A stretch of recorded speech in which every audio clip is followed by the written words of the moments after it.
نحمده ونستعينه ونستغفره ونعوذ بالله من شرور أنفسنا ومن سيئات أعمالنا من يهده الله فلا مضل له ومن يضلل فلا هادي له وأشهد أن لا إله إلا الله وحده لا شريك له وأشهد أن محمدا عبده ورسوله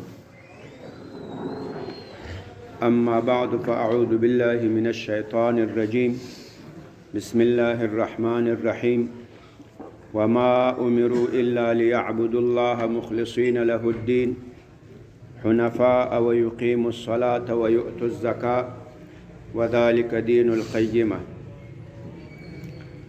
عن عمر بن الخطاب رضي الله تعالى عنه قال قال رسول الله صلى الله عليه وسلم إنما الأعمال بالنيات وإنما لكل امرئ ما نوى فمن كانت هجرته إلى الله ورسوله فهجرته إلى الله ورسوله ومن كانت هجرته إلى دنيا يصيبها أو إلى امرأة ينكحها فهجرته إلى ما هاجر إليه.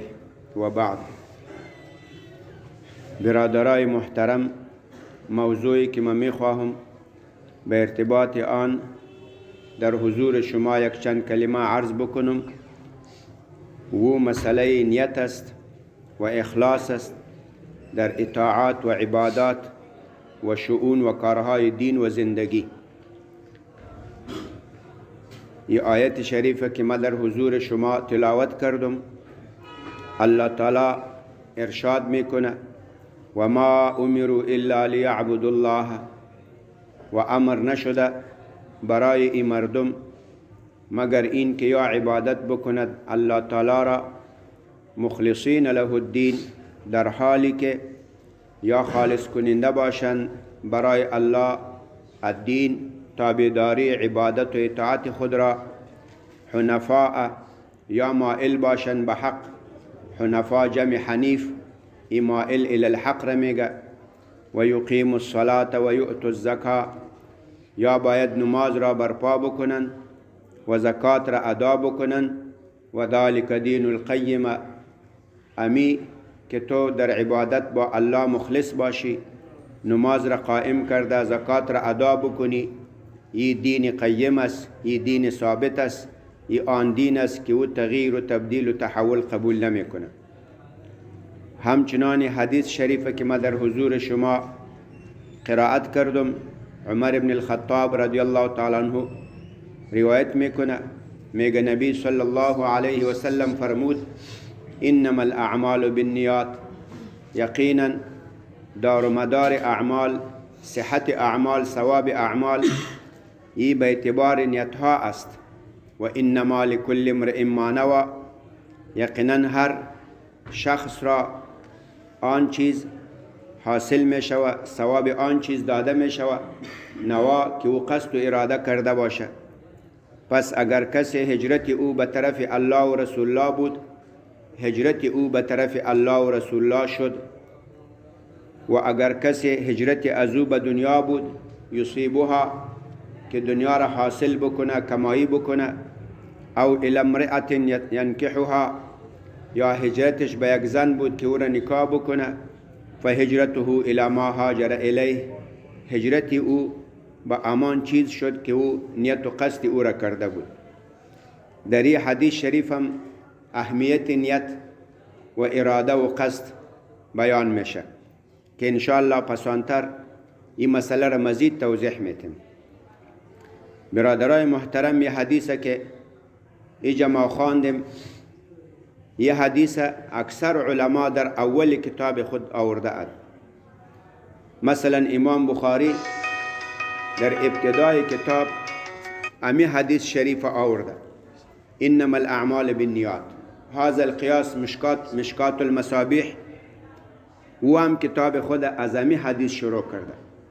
امی تو دیگه محدثین بسیاریشان کتابهای خود، تصانیف خود را از یک حدیث شروع میکنه. این به خاطری که در ابتدای تصنیف و در ابتدای تألیف و در وقت خواندن کتاب نیت قاری او صفا باشه و خالص باشه، در نیتش باید دیگه چیز نباشه. از این خاطر یه حدیث علما در اول کتب خود می آورد. یه حدیث به نزد علما بسیار اهمیت داره.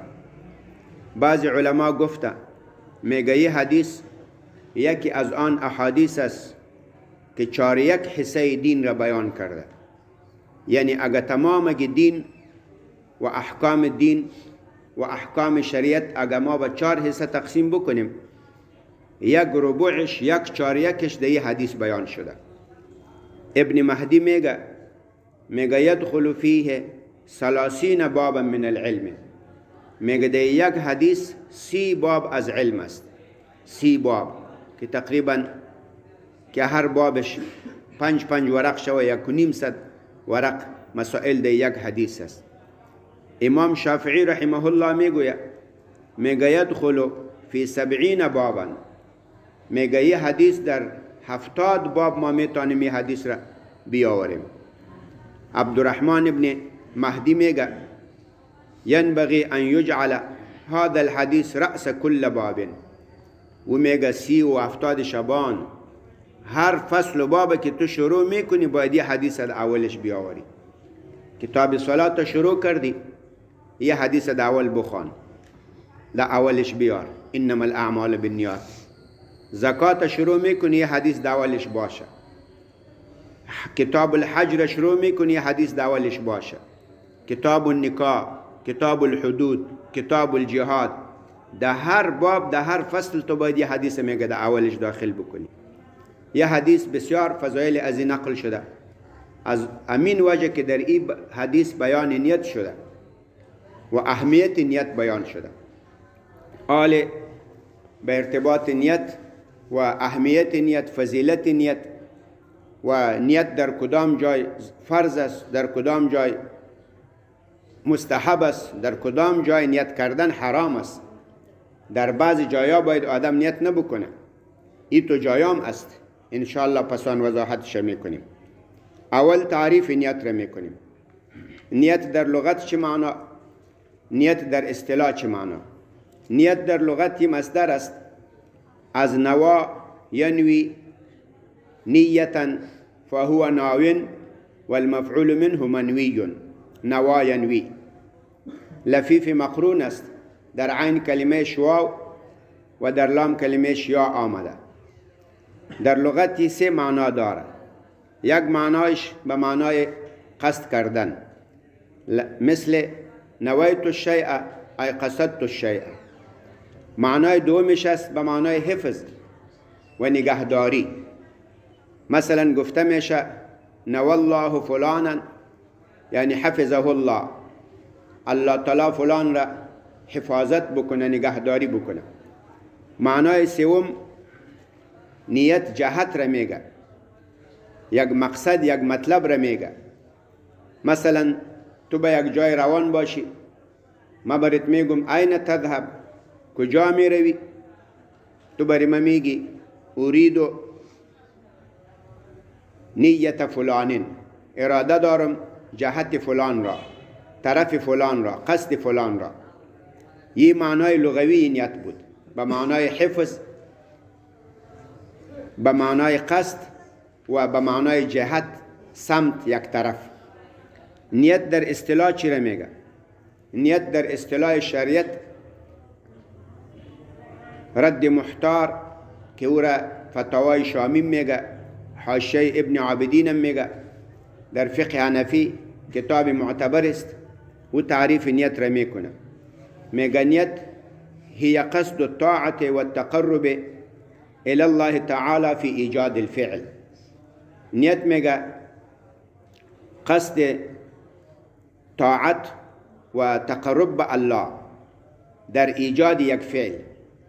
تو میخواهی یک فعل را موجود بکنی، در او فعل تقرب الى الله را قصد بکنی، در او فعل طاعت الله را قصد بکنی، این را نیت میگه.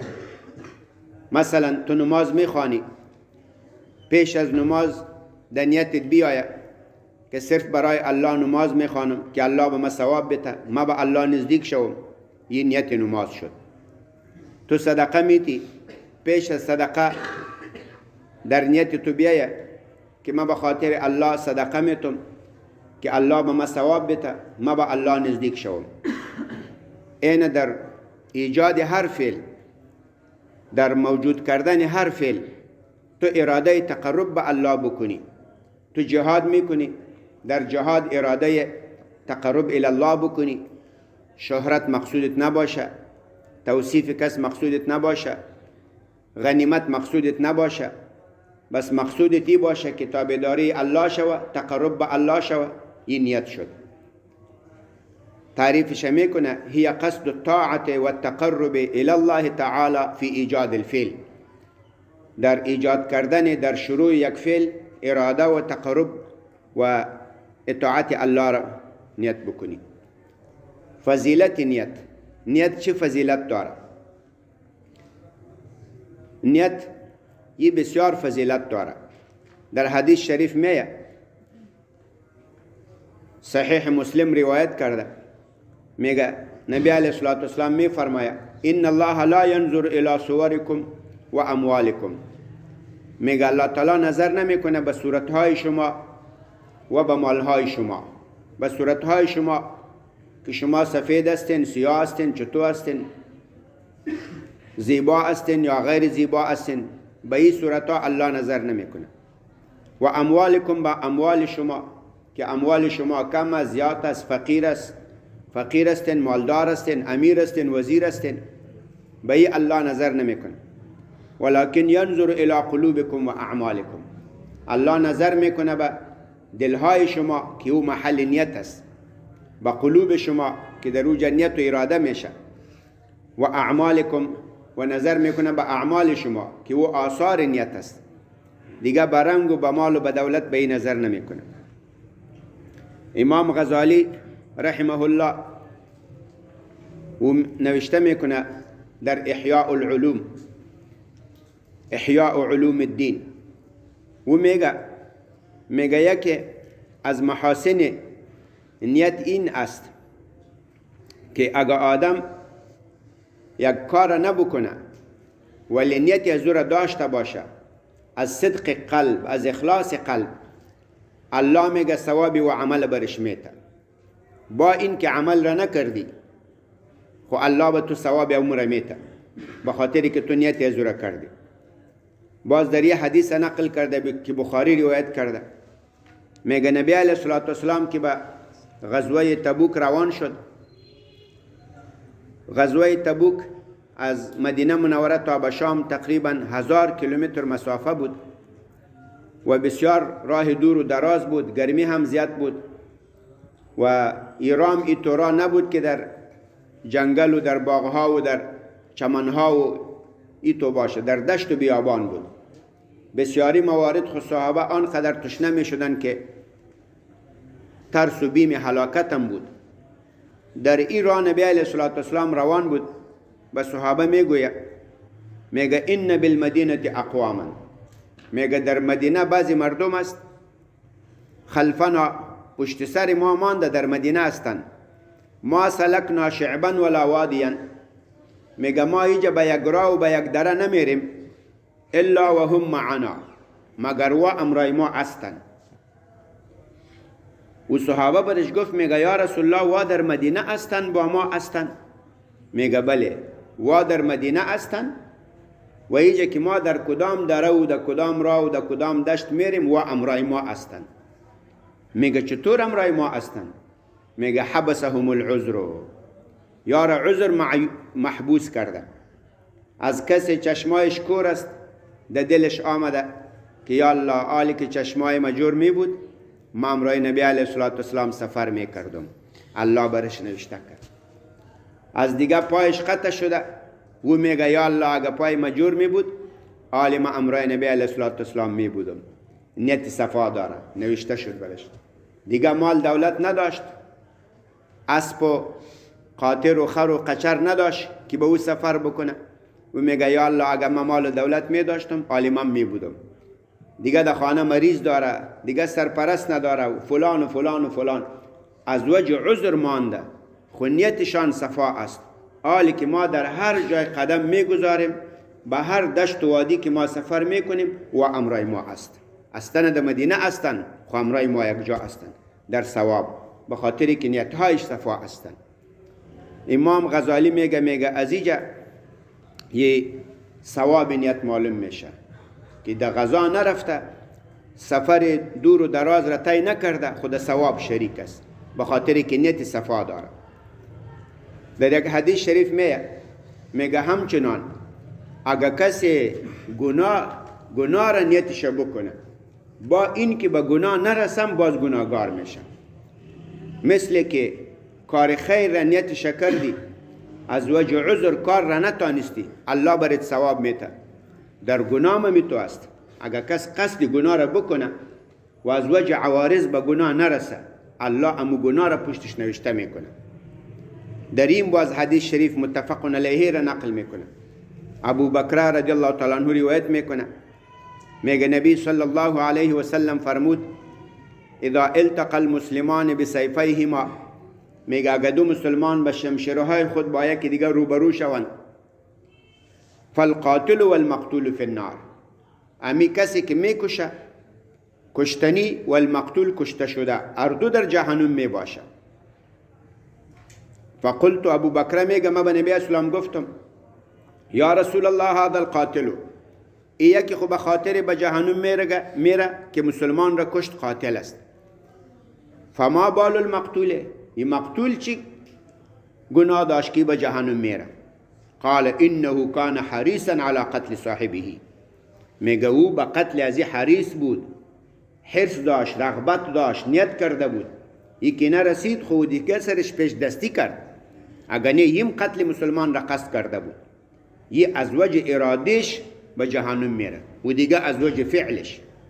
این قصد گناه را که بکنی گناه پشت تو نوشته میشه اگر از وجه عوارض تو ماندی. پس نیت یک بسیار امر اهم است. جور کردن نیت در کارهای خوب این بسیار مهم است. اگر از وجه عوارض تو نیت را عمل را نبکنیم، الله بر تو امو ثواب بر تو میده.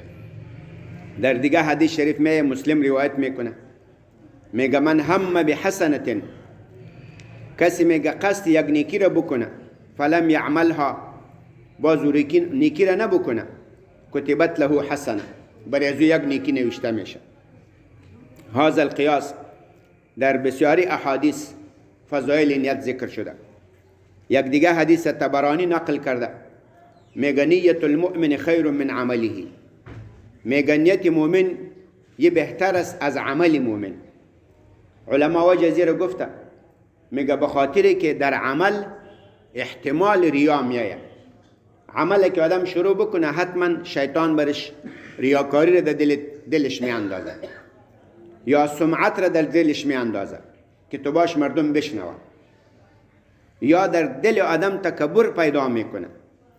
این سه سخن با هر عمل صالح از طرف شیطان احتمال داره. در وقت عمل کردن در ذهن آدم ریا میاندازه که تو باش مردم ما را ببینن.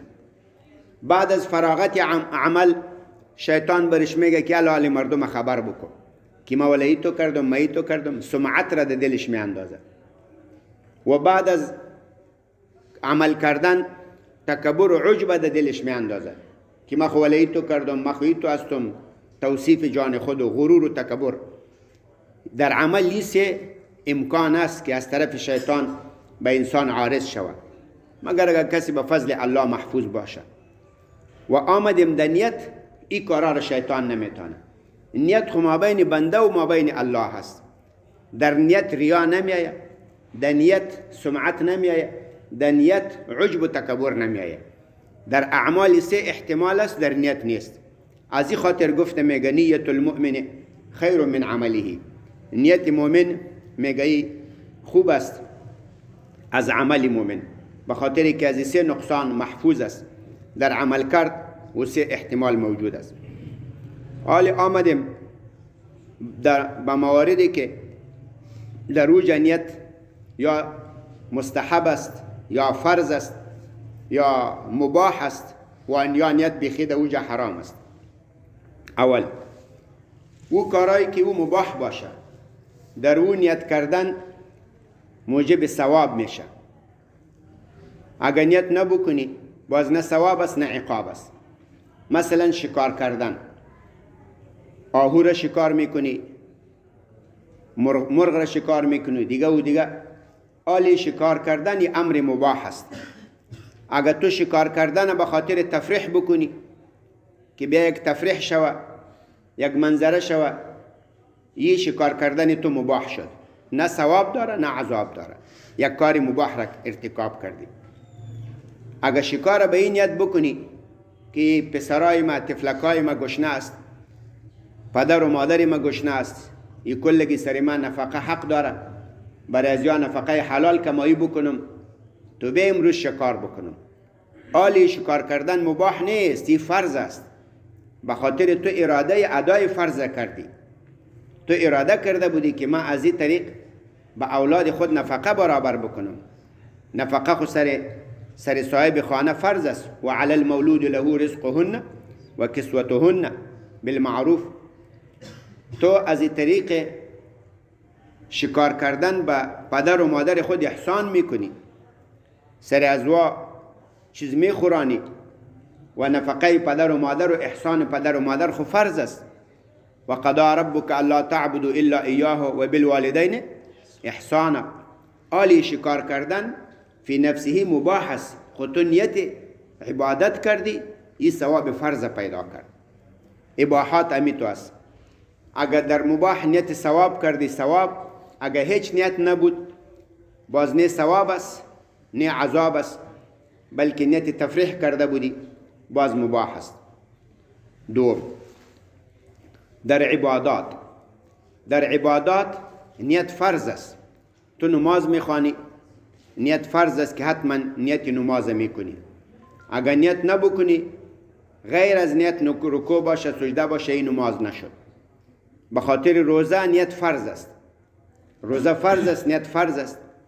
اگر آدم نیت روزه نبکنه، دکتر برش گفته باشه که صبح خوراک و چیزی نخور و نه چیزی بنوش، که ما باز معاینات تو را میکنم، معاینات لابراتوری میکنم و دیگه و دیگه و دیگه، تو خوردن و نوشیدن نمیکنی به خاطر معاینات، این روزه نیست. به خاطر تو نیت عبادت را نکردی. در عبادات نیت فرض است.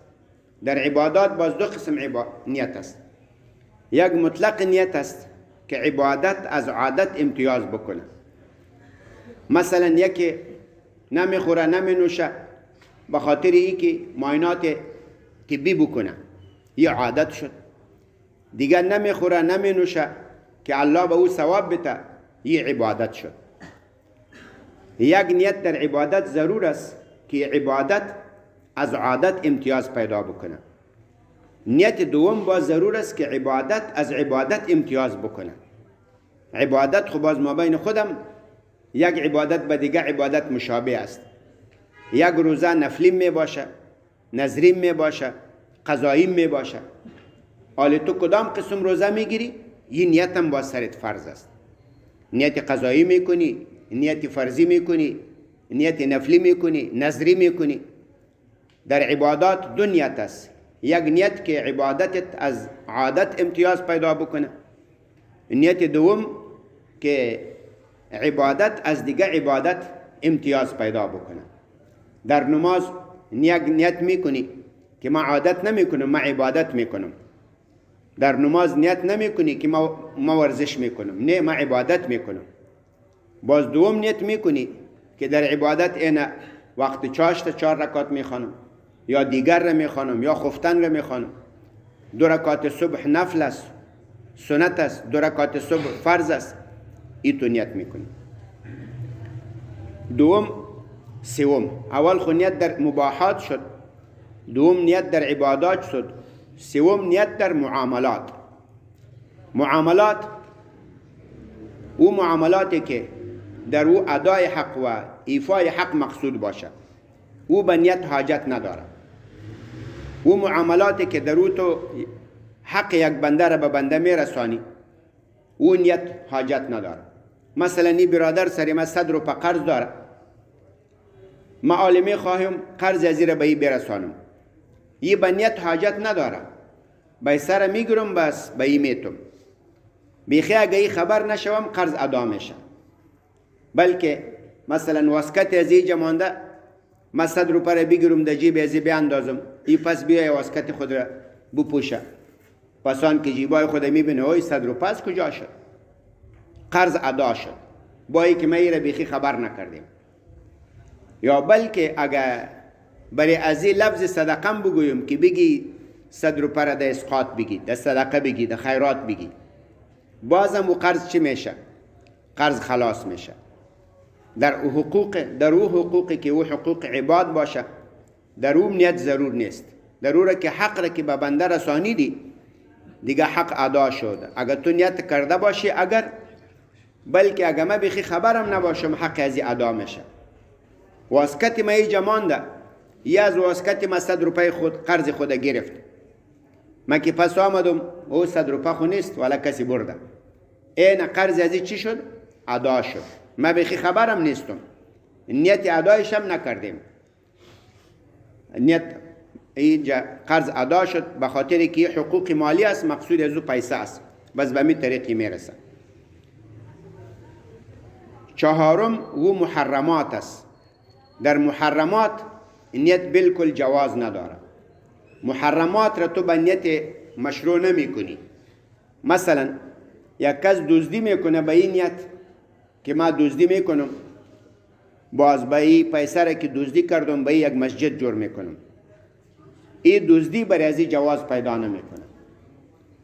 یک کس رشوت میگیره به این نیت که باز رشوت به غریبا صدقه میکنم، یه رشوت به این جواز پیدا نمیکنه. به نیت حرام، به نیت مشروع حرام مشروع نمیشه. اگر تو یک نیت جایز را بکنی در امورات حرام، و حرام برای تو جایز نمیشه.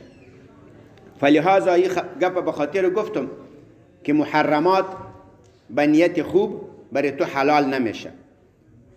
دزدی به نیتی که باز من سرش مسجد جور میکنم، رشوت به این نیت که باز من به فقرا صدقه میکنم، به این نیت حرام به تو جایز نمیشه. این به خاطر گفتم یه بعضی مردم از اصل در ادارات امریکایی و در ادارات جمهوری و دموکراسی و سکولریستی و در نظامهای غیر اسلامی اشتراک می‌ورزند، در پارلمنت و در شوراها و در ادارات دموکراسی و جمهوریت و غیر اسلامی در اونجا شرکت میکنه، میگه ما از این طریق خدمت دین میکنیم. مثلا موالی میشم در این نظام غربی، در این نظام دموکراسی و در نظام جمهوری و غیره و غیره، باز که این یک طالب بندی شد، بازو ما از بندیخانه خلاص میکنم، ما این نیت کردیم. یا موالی میشم اینجا مساجد جور میکنم، موالی میشم مدارس جور میکنم، ما در پارلمان میایم بازوجا بخیر خدمت اسلام میکنم.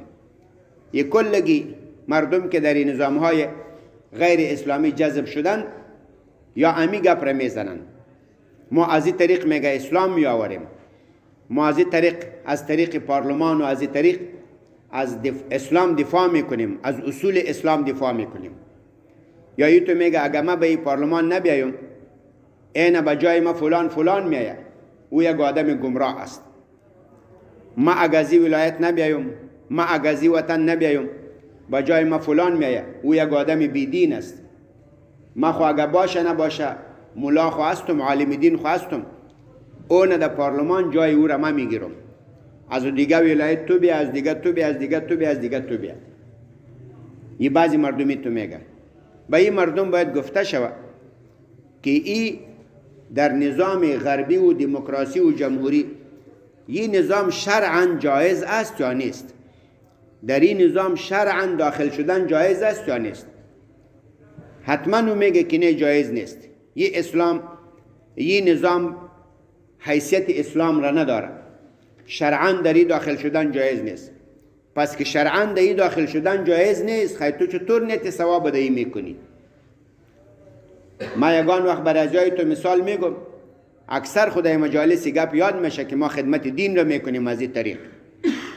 یه خو که حرام شد، باز حرام خو به نیت مشروع برای تو حلال نمیشه.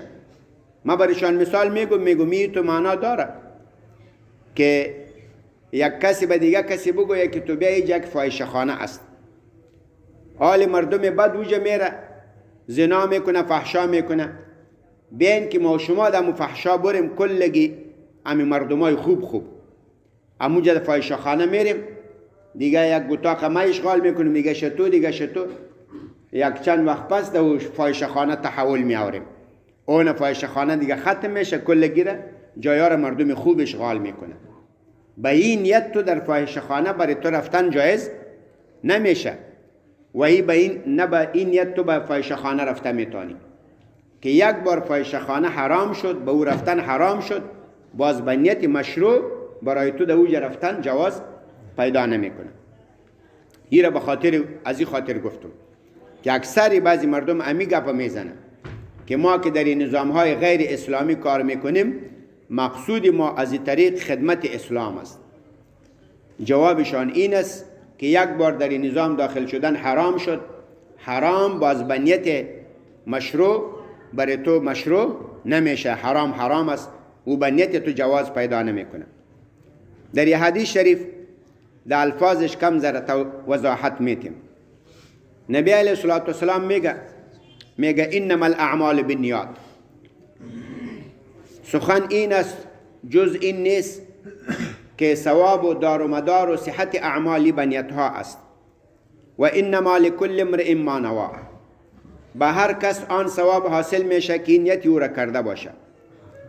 پس او کسی که هجرت او به الله باشه و هجرت او به رسول الله باشه فهجرته الی الله و رسوله، پس هجرت او به طرف الله شد، هجرت او به طرف رسول الله شد.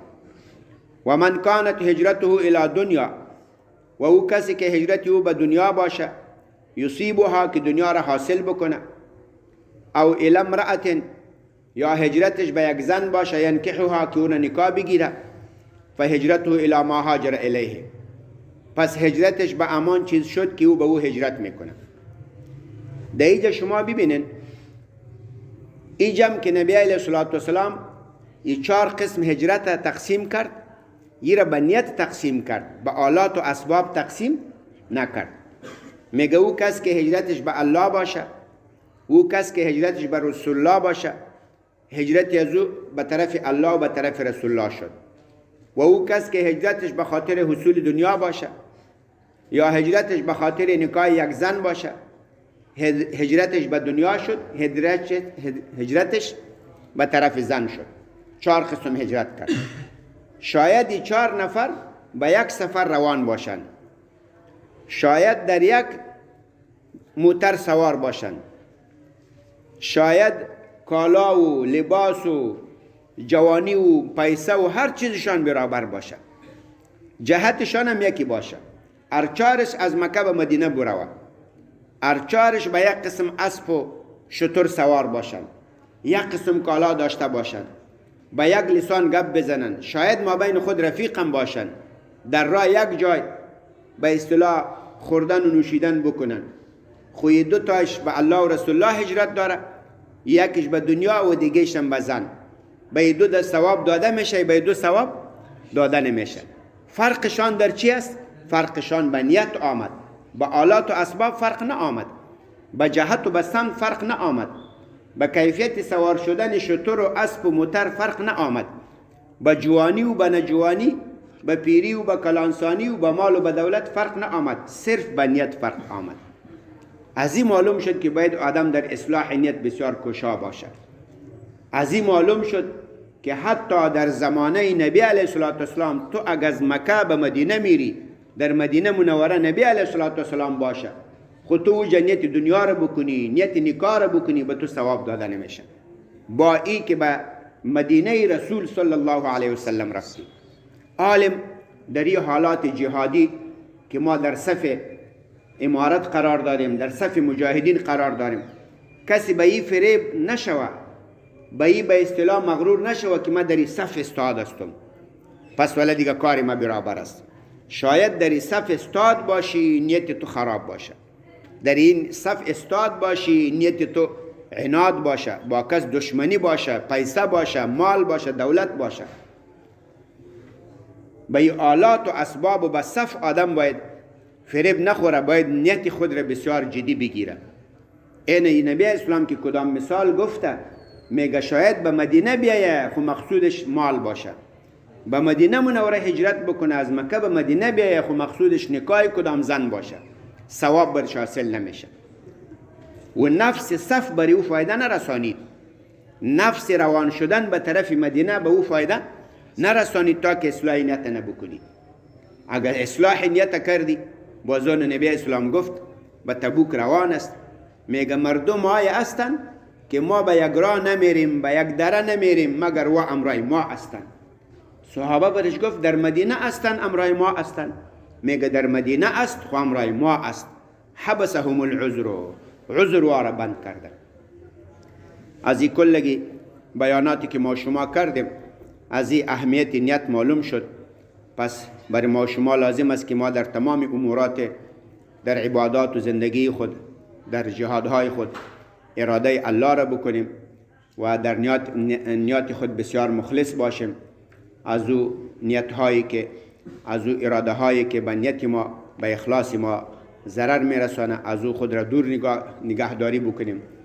و این وضاحت هم شد که در کارهایی که ناروا باشه، حرام باشه، از او خود باید مطلقاً اجتناب بکنیم و به این بانه های دروغین که ما میخواهیم که از این طریق نامشروع به اصطلاح خود را به کارهای مشروع برسانیم، به این بانه ها و به این فریب های دروغین باید ما بازی نخوریم، بلکه از کارهای حرام و از کارهای غیر مشروع باید مطلقاً خود را دور بکنیم.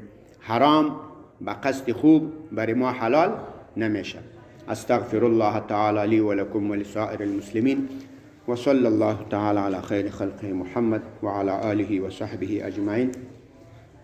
اللهم حبب إلينا الإيمان وزينه في قلوبنا وكره إلينا الكفر والفسوق والعصيان واجعلنا من الراشدين.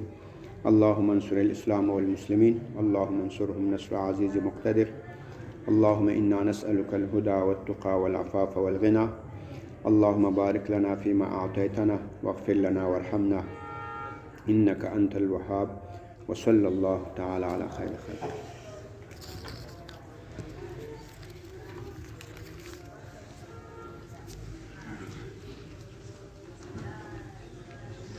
دولت جمهوری و